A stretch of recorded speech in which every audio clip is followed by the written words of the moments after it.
Қайырлы күн менің YouTube көрермендерім. Бүгін біз осындай тәтті безелер дайындайтын боламыз. Ол үшін бізге 2 жұмыртқа қажет болады.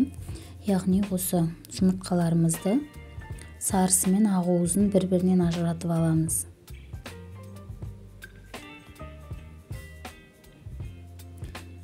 Яғни бізге сарысының ешқандай қажеті жоқ. Бізге тек қана керектісі ақуыз. Осы ақуызымызды тереңдеу ыдысқа құйып, жақсылап миксерлейтін боламыз. Яғни ақуызымыз аппақ болғанға дейін, біркелкі массаға айналғанға дейін жақсылап миксерлейміз. Міне, бізде осындай масса пайда болды. Енді осы массамыздың үстіне қантты аз-аздан сала отырып миксерлеп аламыз. Яғни қантымыз бұл жерде ерігенше миксерлеуіміз керек. Сол үшін де біз аз-аздан саламыз қантты. Каналыма тіркелмеген болсаңыз, каналыма тіркеліп, қоңырауша белгісін басуды ұмытпаңыз. Өйткені менің салған видеомның ең алғашқы көрермені сіз боласыз.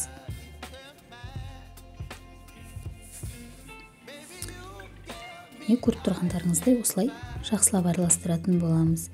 Енді бізге осы насаткілер керек болады, яғни кондитерлік насатка және кондитерлік пакет қажет болады.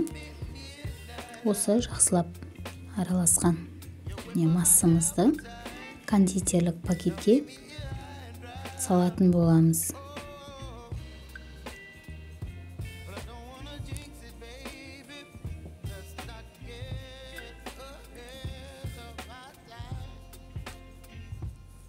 Енді противніміздің бетіне мен поклан қағазын жайған болатынмын.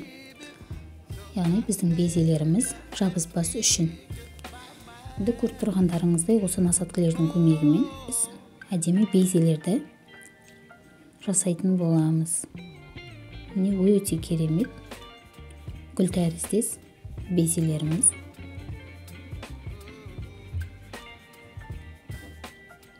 Енді осы безелерімізді біз қызып тұрған пешке жарты сағатқа қойып аламыз.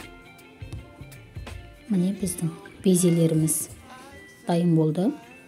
Қытырлақ шаймен ішкенге өте керемет. Ең бастысы балаларыма ұнады. Сізде жасап көріңіздер.